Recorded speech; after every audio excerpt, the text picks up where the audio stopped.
है और लोगों के बीच में बांटी है और उसमें क्लियर बताया कि इसमें काली क्या क्या बातें हैं। तो दूसरा, सरकार से भी कहा है कि आप भी एक बुकलेट छपवाइए और इसमें बताइए कि ये कानून बने हैं जो इसमें किसान का क्या फायदा है।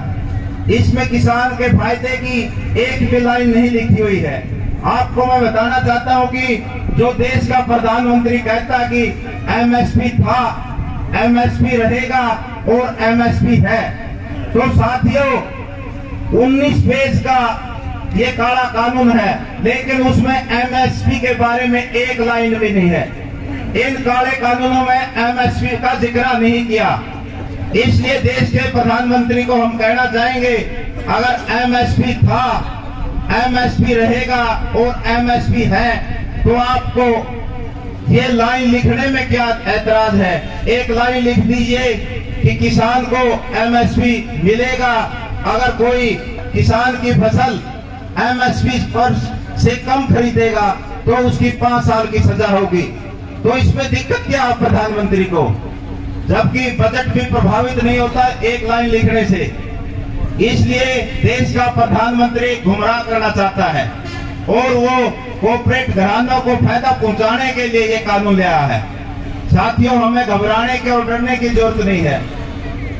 अगर सरकार ने हमारे साथ सख्ती बरती, हमारे किसी साथी को जबरदस्ती उठाने की कोशिश करी, तो पूरा हरियाणा और पूरा देश एक होकर इस लड़ाई को लड़ेगा। अगर दिल्ली के अंदर गाजीपुर बॉर्डर पे या टिकरी बॉर्डर पे या सिंधु बॉर्डर पे कहीं भी कोई कार्रवाई करते हैं, तो वहां पर उसी टाइम हम पहुंचने का काम करेंगे। इस बात का हाथ उठाकर आश्वासन दिला दो सीआईटी को भी और इस सरकार को भी। धन्यवाद। इसलिए हम सरकार को चेतावनी देना चाहते हैं कि कहीं पर भी इस प्रकार की तानाशाही की कोशिश करे तो 1 मिनट के अंदर हम वहां पर पहुंचने का काम करेंगे और सरकार की ईंट से ईंट बजाने का काम करेंगे। अगर हम ये समझते हैं कि पुलिस और फौज में हमारे किसानों के और मजदूरों के बेटे हैं, तो मैं सरकार को स्पष्ट चेतावनी देना चाहते हैं कि अगर पुलिस फौज के माध्यम से हम पर गोली चलाने का काम करेगी तो सरकार को गंभीर परिणाम भुगतने पड़ेंगे। फौज के अंदर और पुलिस के अंदर बगावत भी हो सकती है, क्योंकि वो हमारे किसानों के और मजदूरों के बेटे हैं। सरकार को समझना चाहिए।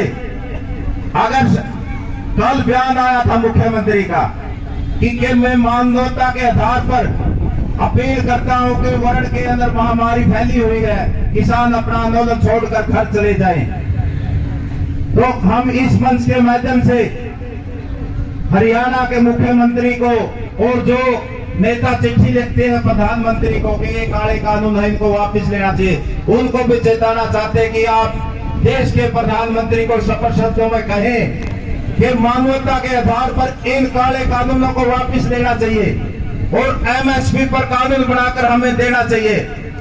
क्योंकि जब देश का किसान और मजदूर इन काले कानूनों को नहीं चाहता, क्यों हम पर वो जबरदस्ती थोपना चाहता है। इसलिए इन काले कानून को वापस लेना चाहिए और एमएसपी पर जल्दी से जल्दी हमें कानून बनाकर देना चाहिए। जब हमें एमएसपी का कानून मिल जाएगा तो किसान और मजदूर अपने आप घर चले जाएंगे। इसलिए ये कोरोना का भय दिखाते हैं और कोरोना की हाट में हमारे इस किसान आंदोलन को तोड़ना चाहते हैं, क्योंकि इन्होंने पीछे तो तरह तरह के हथकंडे अपनाए हैं, लेकिन किसी हथकंडे में ये कामयाब नहीं हुए हैं। साथियों, मैं पूछता हूं कि जब 5 स्टेटों के अंदर देश का प्रधानमंत्री रैली करता है, वहां तो कोरोना होता नहीं, तो किसानों से कैसे कोरोना होगा। ये कोरोना वरोना कोई बीमारी नहीं है, ये सिर्फ हल्का सा बुखार आता है और ये बहन की बीमारी है। हमारे तो किसी भाई की ना तो किसी को कोरोना हुआ है ना कोरोना से मौत हुई है। हमारे लगभग 360-61 के करीब किसान भाई वहां शहादत को प्राप्त हो चुके हैं, लेकिन इस देश के प्रधानमंत्री ने उनकी संवेदना में एक शब्द भी नहीं बोला। ये बड़े दुर्भाग्य की बात है। और साथियों, ये आर्थिक आजादी की लड़ाई है। वैसे तो हम 1947 के अंदर आजाद हो गए थे, लेकिन जैसे हमने यहाँ पर हमारे संविधान निर्माता बाबा साहिब डॉक्टर अंबेडकर का जन्मदिन मनाया था और बातें चली थी कि हमें समानता का अधिकार भी डॉक्टर साहब ने हमारे संविधान में दिया था, लेकिन इस देश के अंदर अडानी अंबानी 90 करोड़ रुपए प्रति घंटा कमाता है, लेकिन देश का किसान और मजदूर कि अगर एक महीने की इनकम लगाए तो वो सिर्फ 6000 है। साथियों, ये कहाँ का समानता का अधिकार है? ये लड़ाई कमेरे और लुटेरे के बीच में है, ये लड़ाई गरीब और अमीर की है। इसलिए हमने अपनी नस्लों को, अपनी फसलों को और अपनी जमीन को बचाना है।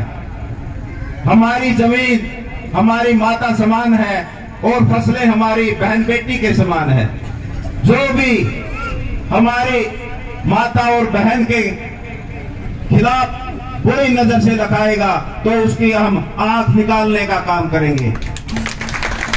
इसलिए साथियों, मैं ज्यादा ना बोलते हुए एक बात कहना चाहूंगा कि 20 तारीख को हमने यहाँ पर हमारी सर्वजात सर्वखाप महापंचायत रखी है जींद जिले की। इसलिए उस दिन आप लोगों ने भी ज्यादा से ज्यादा संख्या में आना है।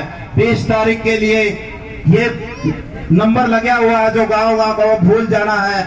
इसलिए 20 तारीख को, जो 25 तारीख को हमारे यहाँ बीजेपी के और जेजेपी के नेता आना चाहते हैं, उसके बारे में फैसला लिया जाएगा। इसलिए एक पूरे जींद जिले की महाखाप पंचायत है यहाँ पर, तो आप सभी लोगों ने यहाँ आना है। मातृ शक्ति भी यहाँ पर आएगी। तो एक बात कहकर मैं अपनी वाणी को विराम दूंगा कि अब किसानों ने हथेली पर सर उठा लिए हैं। मौत से क्या डरना, जब कातिल के मोहल्ले में हमने घर बसा लिए हैं। धन्यवाद साथियों। मैं 2 नारे लगाऊंगा। इंकलाब, संयुक्त किसान मोर्चा, छत्तीस जाति का भाईचारा, छत्तीस जात का भाईचारा, किसान मजदूर एकता, संयुक्त किसान मोर्चा, भारत माता की। धन्यवाद।